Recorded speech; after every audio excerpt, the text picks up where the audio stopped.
who's a rookie, I got 5 on everything. Let me rhyme, I get live on everything. The world is mine and I ride on everything. West side till I die, let the ghetto sign. Let the ghetto sign. Let the ghetto sign. Hello and welcome to the Nuevo Mexico Cazadores Duck Shop. So today, for those of you people who may be getting into duck hunting or already are duck hunting, and you need some help on what to pack in your pack, or I'm wondering what other people pack, well, I'll show you. I'm not going to show you the most expensive stuff. I'm not going to criticize you for not using the most expensive stuff, because I think it's ridiculous.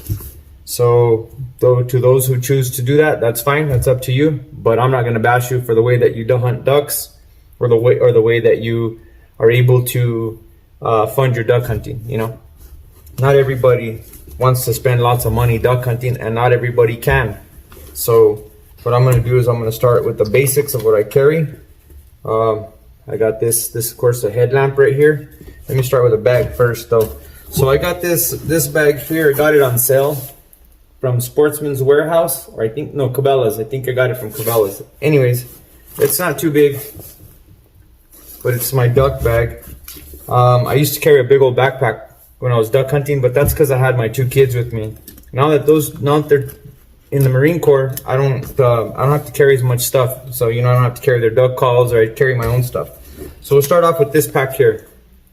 Okay, this pack has my pen here, of course, a tactical pen. I don't know where I got that from. I think Stealth Angel or something like that, but I don't know. So here I carry my saw, because this is universal. This is like a bone saw, chest plate saw. So this is universal pack right here that I carry. I'll switch it from my big game to my duck hunting, but since I didn't draw anything this year, it's gonna be puro, pinchi, patos, all season. So that's a good thing. So I have a tourniquet in case I need one. You never know what could happen out there. You always have to be prepared for safety. So I carry a tourniquet because I do a lot of walking on the river, in the middle of the river, depending on the season. I'll either walk on the river or in between the river and stuff like that. So here's a tourniquet. I carry 2 lighters in case we decide to start a fire, and then this will be one part of the video. I also carry a multi-tool. Carry a little multi-tool, Ferricium rod just in case, and I also carry a small crescent wrench. And then on that other note, I carry one of these. So it's a compass. Not that I'm gonna get lost in the Rio Grande, but it has fishing line in here. I don't know. I just carry this one just because it's cool. It's vintage. I think it's from the Vietnam era. It's pretty old. Or actually, no. This is from Afghanistan. This is from Afghanistan. Now that I remember, my brother-in-law was out there. He brought this to me, so that's why I carry it in there. That's why it's important to me.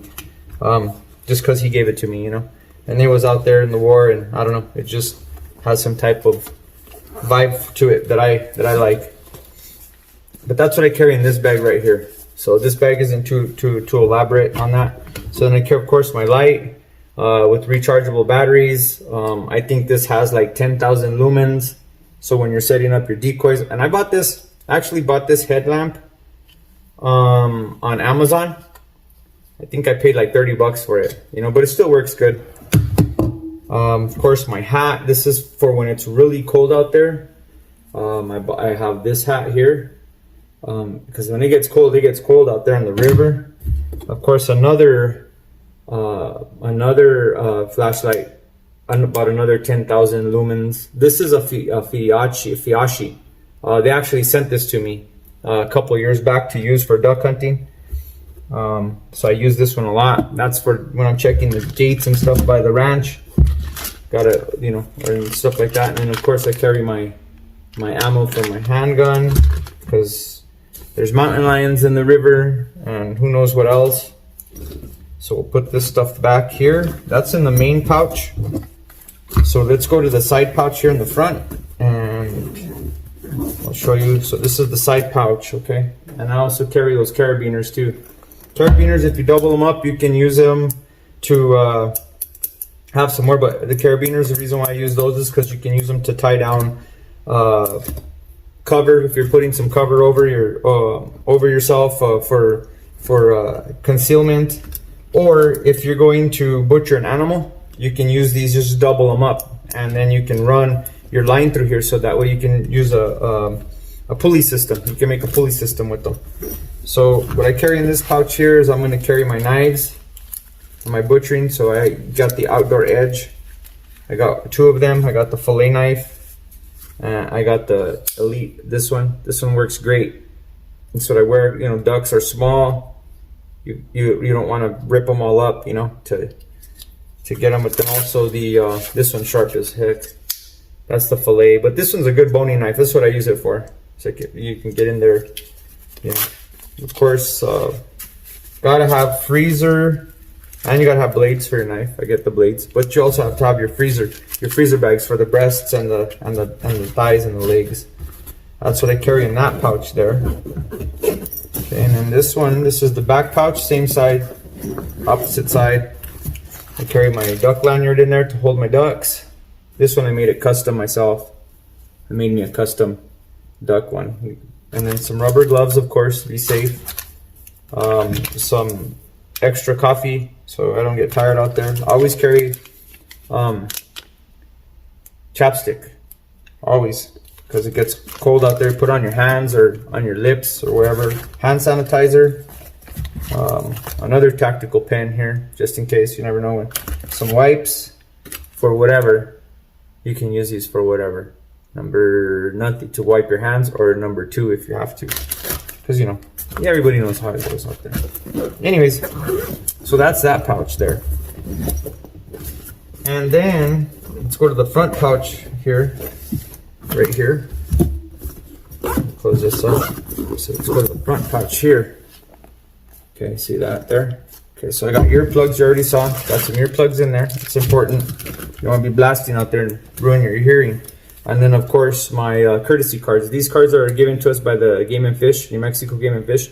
You have to get them, but what they do is they allow us for landowners to hunt on their property. So you put your name and information on there, the landowner's name in there, and you give him a copy of it. So that way, if you're on his land and the Game and Fish sees you on private property, or if you harvest an animal and you need help or whatever, and you have access to that property, then I hunt a lot of private property on the Rio Grande as well as other places, but that's just in case you need it. So I usually have that. Usually I print out the sheets with the same information, and I give that a copy of that to the landowner, and then I have a copy so they know that I'm on their property, because trapping and stuff like that. Okay, so this is the right here on this one. That's going to be my duck calls. Of course, Cazadores duck call, and this is a double reed. And then the Pato Loco call. Look how beautiful that is. That's my single reed. Different calls, different tones. And then of course, I got my Cazadores wood duck call.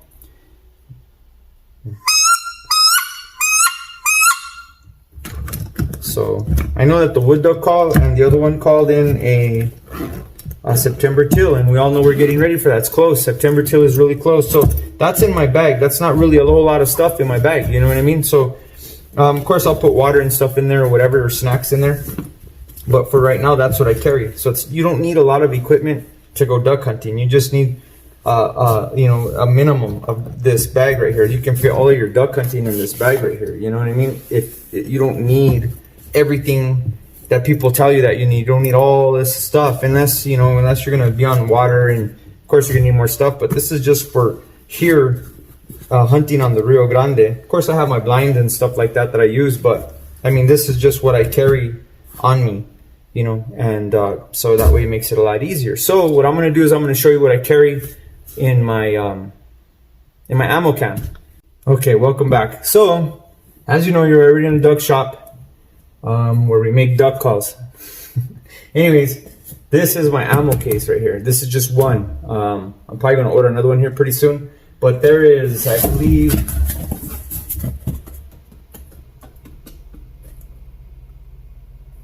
so there's about 300 rounds right here. And I'm using Fast Steel. Last year I was using Winchester. I barely finished off my Winchesters. I've had probably about 500 rounds of Winchester, and it lasted for like 6 years. Like really, like I bought it, like 6 years. But anyways, so this will last me all season. But I like to get more. I'm gonna get some more for dove hunting, some steel. But this is what I have here. So of course, ammunition is very important. I have a lot of ammunition, boy, I have a lot. I'm a duck hunter. So here I have this. Is my ammo can. I'll put this right here. Okay, this is my ammo can. I'll just show you really briefly what we have in here. Of course, I have rags. Okay, I got the Cazadores coffee. Great coffee. Smells so good. And then eggs cooking and duck on the river is the best. Olive oil, of course, because that's what I like. And then I have a butane here. Okay, I got butane, and then I got some small camping utensils here. This is my little stove here. You guys check this out. This stove is a Primus stove, little stove, and then of course these are from Walmart. I mean, I paid like not even $10 for these. These are just my plates and stuff, and I've used them, and they work pretty good. I've cooked some ducks in there, cooked some rice. I made a whole meal one time for me and my cousin out there, rice and everything, and their fajitas and everything. Of course, I have 3 coffee cups. I always carry 3 coffee cups. Got some knives. This is a United States Marine Corps knife that I was found at a pawn shop. It's freaking sharp and it works. This is what I cut my vegetables with out there. But you already guys know, my 2 kids are Marines, so anything Marine. This was made in Boulder, Colorado, so American made right here. This is an old knife. I think it's got to be, World War II area, maybe. I know that for sure. Or Vietnam, something like that. Either way. Oh, of course, I got this right here. Another one. Put it back in here. Okay, I carry a 9-inch. Oh, carry this. This is my seasoning. Delicious. Pretty soon I'm gonna market it one of these days, but it's delicious. For now, it's in here. And of course, pans and cups and stuff. I carry one pan, about a 9-inch pan. So if I want to fry something up, I carry that in there. Coffee number 1. Look, guys, look, coffee. Cazadores coffee. It's good. I love coffee. And of course, rags to clean up after yourself, so you're not a pig. Oh, and I got a board in here, cutting board. Look at that, New Mexico. It's a New Mexico cutting board. Everything's New Mexico. So that's in there. This goes in there. So that's why I keep it in here. Because if you keep the propane in there, it might blow up. So we don't want it to blow up. Oh, yeah. I almost forgot. Paper towels. Gotta have paper towels in there. Sorry about that. That's what I carry. So that's what I carry. And nothing's expensive. Nothing is a lot of money. If I can find it at Walmart, you can find a lot of this stuff at a thrift store. You can find it at a pawn shop. This ammo can was given to me by a veteran. So I have it in here. Take care of it. Everything has meaning to me. So duck calls, duck hunting. Use a rookie, I got 5 on everything. Let me rhyme, I get live on everything. The world is mine and I ride on everything. West side till I die, let the ghetto sign. Let the ghetto sign.